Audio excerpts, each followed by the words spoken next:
clusterfuck.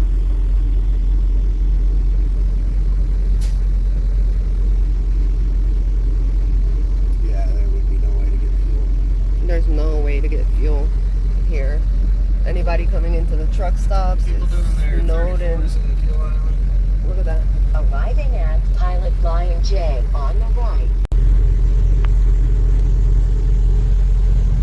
Everything's so full that they have a police officer in the entrance to the DC because there are 2 truck stops there and the DC is shut down. I'm sorry, the interstate is shut down exactly at our exit. They have a police officer there stopping trucks asking if they're going to the DC, and if not, to not stop at any of the truck stops.